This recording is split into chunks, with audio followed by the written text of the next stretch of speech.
ಸುಮಾರು ಎಕರೆಗಳು ಅವ್ರ ಹೆಸರಲ್ಲಿರೋದು, ಅವ್ರ ಮಿಸಸ್ ಹೆಸರಲ್ಲಿರೋದು, ಮಗಳ ಹೆಸರಲ್ಲಿರೋದು ಎಲ್ಲ ಬಿಟ್ಟು ಹಾಕಿದ್ರು. ಮತ್ತು ಏನು ಕುಣಗಲ್ ಶಾಸಕರಿಗೆ ಸಾಲ ಕೊಟ್ಟಿದ್ರು ಅದನ್ನು ಅವ್ರು ತೋರಿಸ್ಕೊಂಡಿದ್ರು, ಇವ್ರು ತೋರಿಸಿರಲಿಲ್ಲ.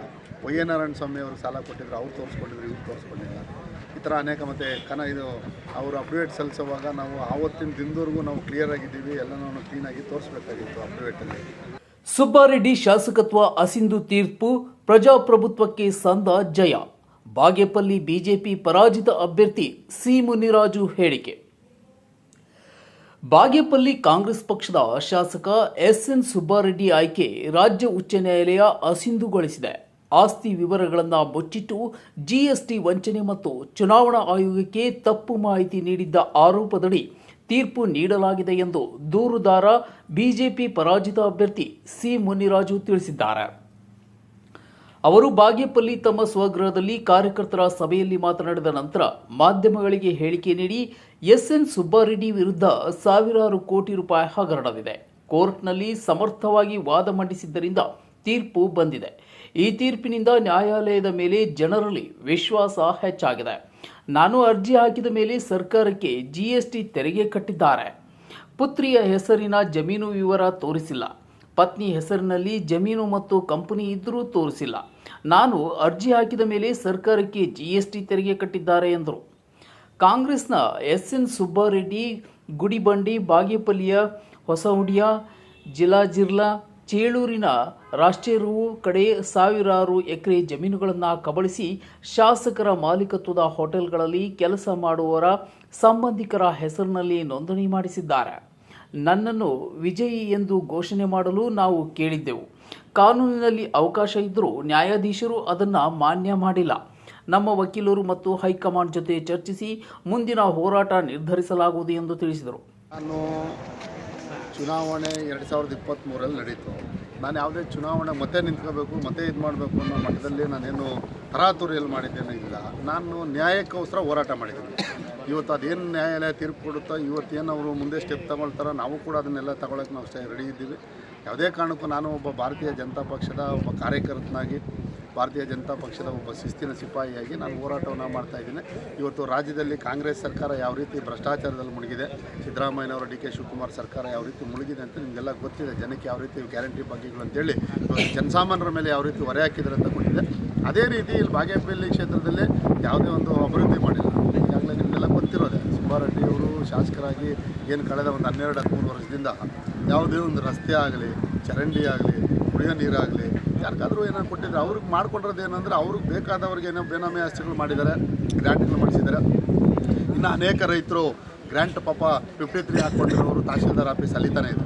ಆದರೆ ಇವರೆಲ್ಲ ಒತ್ತಡಗಳು ಹಾಕ್ಕೊಂಡು ಇವರೆಲ್ಲ ಅವ್ರ ಪಾರ್ಟಿಯವ್ರಿಗೆ, ಅವ್ರಿಗೆ ಬೇಕಾದವ್ರು ಮಾತ್ರ, ಅವ್ರ ಪಾರ್ಟಿಯವ್ರಿಗೂ ಅಂದರೂ ಪಾಪ ಎಲ್ಲ ಸಾಮಾನ್ಯರಿಗೆ, ಜನಸಾಮಾನ್ಯರಿಗಿಲ್ಲ, ಕಾರ್ಯಕರ್ತರಿಗಿಲ್ಲ. ಇವ್ರಿಗೆ ಬೇಕಾದವ್ರಿಗೆ ಮಾತ್ರ ಗ್ರ್ಯಾಂಟ್ ಮಾಡಿಸಿದರೆ, ಇವ್ರಿಗೆ ಬೇಕಾದವ್ರಿಗೆ ಮಾತ್ರ ಅವರಿಂದ ಇವರೇ ಅದು ಜಮೀನನ್ನು ತಗೊಂಡಿದ್ದಾರೆ. ಎಲ್ಲ ಮುಂದಿನ ದಿನಗಳಲ್ಲೆಲ್ಲ ಜಾರಿಯಾಗಿ ಎಲ್ಲ ಕೂಡ ಆನ್ಲೈನಲ್ಲೇ ಸಿಗುತ್ತೆ. ಜನರಿಗೇನು ಇವತ್ತೇನು ತಿಳುವಳಿಕೆ ಇದ್ದಾರೆ, ಬಾಗೇಪಲ್ಲಿ ಜನ ಇವತ್ತೆಲ್ರಿಗೂ ಗೊತ್ತು, ನನಗಿಂತ ಮೊದಲು. ಯಾಕೆಂದರೆ ನಾನು ಇವತ್ತೇನು ಕೇಸ್ ಹಾಕಿದ್ದೀನಿ ನನಗೆ ಫೋನ್ ಮಾಡಿ ಹೇಳ್ತಾರೆ. ನನಗೆ ಗೊತ್ತಿರಲ್ಲ, ನೆನ್ನೆ ಜಡ್ಜ್ಮೆಂಟ್ ಇದೆ ಅಂತ ನನಗೆ ಗೊತ್ತಿರಲಿಲ್ಲ. ಬಾಗೇಪಲ್ಲಿಂದನೇ ಫೋನ್ ಮಾಡಿದ್ದಾರೆ. ಎಲ್ಲ ಟ್ಯಾಕ್ಸ್ 4-5 ವರ್ಷ ಜೊತೆಯಲ್ಲಿ GST ಒಂದು ಸಾವಿರಾರು ವ್ಯವಹಾರ ಇದೆ. ಬೆಂಗಳೂರಲ್ಲಿ ಅನೇಕ ಬಾರ್ಗಳಿದೆ, ರೆಸ್ಟೋರೆಂಟ್ ಅಂತ ಅನೇಕ ಬಾರ್ಗಳಿದ್ದಾವೆ, ಬೇನಾಮಿ ಆಸ್ತಿ. ಅದ್ರದ್ದು GSTಗಳು ಕೂಡ 9 GSTಗಳು ಅವರ ಪಾನ್ ನಂಬರಲ್ಲಿತ್ತು. ಇನ್ನು ಅವ್ರ ಮಕ್ಕಳ ಹೆಸರಲ್ಲಿ ಎಷ್ಟಿದೆಯೋ ಗೊತ್ತಿಲ್ಲ, ಇನ್ನು ನನಗೆ ಅವ್ರ ಮಿಸ್ಸಸ್ ಎಷ್ಟಿದೆಯೋ ಗೊತ್ತಿಲ್ಲ. ಆದರೆ ಅವ್ರ ಪಾನ್ ನಂಬರಲ್ಲಿ 9 GSTಗಳಿತ್ತು. ಆ 9ರಲ್ಲಿ 5 GST ಆಕ್ಟಿವ್ ಇತ್ತು, 4 ಇನ್ಆಕ್ಟಿವ್ ಇತ್ತು. ಒಂದೇ ತೋರಿಸಿದ್ರು ಅಪ್ಡೇಟಲ್ಲಿ. ಮತ್ತು ಅದು ತೋರಿಸಿರೋದೆಲ್ಲನೂ ಹೋಗಲಿ. ಆ GST ಕೂಡ ಸರ್ಕಾರಕ್ಕೆ ವಂಚನೆ ಮಾಡಿದರು. 4-5 ವರ್ಷ GST ಕೊಟ್ಟಿರಲಿಲ್ಲ. ಇದನ್ನೆಲ್ಲ ನಾನು ತೆಗೆದು ಹಾಕಿದೆ. ಮತ್ತು ಜೊತೆಯಲ್ಲಿ ಆಗಿರ್ತಂಥ ಏನು ಕನ್ವರ್ಷನ್ ಜಮೀನನ್ನ ಅಗ್ರಿಕಲ್ಚರ್ ಅಂತ ತೋರಿಸಿದ್ರು. ಅನೇಕ ಸುಮಾರು ಎಕರೆಗಳು ಅವ್ರ ಹೆಸರಲ್ಲಿರೋದು, ಅವ್ರ ಮಿಸಸ್ ಹೆಸರಲ್ಲಿರೋದು, ಮಗಳ ಹೆಸರಲ್ಲಿರೋದು ಎಲ್ಲ ಬಿಟ್ಟು ಹಾಕಿದ್ರು. ಮತ್ತು ಏನು ಕುಣಗಲ್ ಶಾಸಕರಿಗೆ ಸಾಲ ಕೊಟ್ಟಿದ್ರು ಅದನ್ನು ಅವ್ರು ತೋರಿಸ್ಕೊಂಡಿದ್ರು, ಇವ್ರು ತೋರಿಸಿರಲಿಲ್ಲ. ವೈ ಎ ನಾರಾಯಣ ಸ್ವಾಮಿ ಅವರು ಸಾಲ ಕೊಟ್ಟಿದ್ರು, ಅವ್ರು ತೋರಿಸ್ಕೊಂಡಿದ್ರು, ಇವ್ರು ತೋರಿಸ್ಕೊಂಡಿಲ್ಲ. ಈ ಥರ ಅನೇಕ ಮತ್ತು ಅವರು ಅಪ್ಡೇಟ್ ಸಲ್ಲಿಸುವಾಗ ನಾವು ಆವತ್ತಿನ ದಿನದವರೆಗೂ ನಾವು ಕ್ಲಿಯರ್ ಆಗಿದ್ದೀವಿ, ಎಲ್ಲ ನಾವು ಕ್ಲೀನಾಗಿ ತೋರಿಸ್ಬೇಕಾಗಿತ್ತು ಅಪ್ಡೇಟಲ್ಲಿ. ಆದರೆ ಅವತ್ತು 1 ತಿಂಗಳು ಹಿಂದೆ ಅದನ್ನು ಲಾಸ್ಟ್ ಮಾಡಿದರು. ಜೊತೆಯಲ್ಲಿ SBI ಅಕೌಂಟ್ ಕೊಟ್ಟಿದ್ರು. ಕರೆಂಟ್ ಅಕೌಂಟ್ ಅದಕ್ಕೆ ಯಾವುದೇ ಕಾರಣಕ್ಕೂ ಕೊಟ್ಟಿರಲಿಲ್ಲ. ಇದೆಲ್ಲ ಮನಗೊಂಡು ನಾವೆಲ್ಲ ಕೂಡ ಕೇಸನ್ನು ಹಾಕಿದ್ಮೇಲೆ ಕರೆಕ್ಟಾಗಿ ಕೇಸ್ ಹಾಕಿದ್ದು 4 ದಿವಸಕ್ಕೆ ತೊಗೊಂಡೋಗಿ GSTನೂ ಕಟ್ಟಿದ್ದಾರೆ ಮತ್ತು ಅವರು BBMP ಟ್ಯಾಕ್ಸು ಕಟ್ಟಿದ್ದಾರೆ. ಅವರೇ ಕೋಟಿಗಳು ಕಟ್ಬಿಟ್ಟು ಸರ್ಕಾರಕ್ಕೆ ವಂಚನೆ ಮಾಡೋದು ಅಲ್ಲೇ ಪ್ರೂಫ್ ಆಯಿತು. ಅದರಿಂದ ಇವತ್ತು ನ್ಯಾಯಾಲಯದಲ್ಲಿ ಅದೆಲ್ಲ ಕೂಡ ವಿಚಾರಣೆ ಆಗಿ ವಾದ ವಿವಾದಗಳಾಗಿ ಎಲ್ಲ ಸಂಪೂರ್ಣವಾಗಿ ಕಳೆದ ಒಂದು 2.5-2.75 ವರ್ಷದಿಂದ ಇದೆಲ್ಲ ಕೇಸ್ ನಡ್ಕೊಂಡ್ಬಂತು. ಇವತ್ತು ನ್ಯಾಯಾಲಯದಲ್ಲಿ ಇವತ್ತು ಜಯ ಸಿಕ್ಕಿದೆ ನಮಗೆ. ನ್ಯಾಯಾಧೀಶರು ಇವರು ಭ್ರಷ್ಟರು ಅಂತ ಹೇಳ್ಬಿಟ್ಟು ತೀರ್ಮಾನ ಮಾಡಿದರೆ, ಕರೆಕ್ಟು ಅಂತ ಹೇಳ್ಬಿಟ್ಟು ತೀರ್ಮಾನ ಮಾಡಿ ಇವತ್ತು ಅವ್ರನ್ನ ವಜಾಗೊಳಿಸಿದ್ದಾರೆ, ಅಸಿಂಧು ಮಾಡಿದ್ದಾರೆ, ಜೊತೆಲಿ ಅವ್ರನ್ನ ಅನರ್ಹ ಕೂಡ ಮಾಡಿದ್ದಾರೆ. ಅವ್ರಿಗೆ ಯಾವುದೇ ಸ್ಟೇ ಕೂಡ ಕೊಟ್ಟಿಲ್ಲ. ಇವತ್ತು ಬಾಗೇಪಲ್ಲಿಯಲ್ಲಿ ಜನತೆಗೆ ಒಂದು ಸಿಕ್ಕಂಥ ಜಯ ಅಂತ ನಾನು ಹೇಳ್ತೇನೆ. ರಾಜ್ಯ ಉಚ್ಚ ನ್ಯಾಯಾಲಯದ ತೀರ್ಪಿನಿಂದ ಸುಬ್ಬಾರೆಡ್ಡಿಯವರು ತಮ್ಮ ಶಾಸಕ ಸ್ಥಾನವನ್ನು ಕಳೆದುಕೊಂಡಿದ್ದಾರೆ. ಆದರೆ ಅವರಿಗೆ ಈ ತೀರ್ಪನ್ನು ಪ್ರಶ್ನಿಸಿ ಸುಪ್ರೀಂ ಕೋರ್ಟ್ನಲ್ಲಿ ಮೇಲ್ಮನವಿ ಸಲ್ಲಿಸಲು ಅವಕಾಶವೂ ಇದೆ. ಒಂದು ವೇಳೆ ಸುಪ್ರೀಂ ಕೋರ್ಟ್ ಹೈಕೋರ್ಟ್ ತೀರ್ಪಿಗೆ ತಡೆಯಾಜ್ಞೆ ನೀಡಿದ್ದರೆ ಬಾಗೇಪಲ್ಲಿ ಕ್ಷೇತ್ರಕ್ಕೆ ಕ್ಷೇತ್ರದಲ್ಲೇ ಉಪಚುನಾವಣೆ ಎದುರಾಗಲಿದೆ.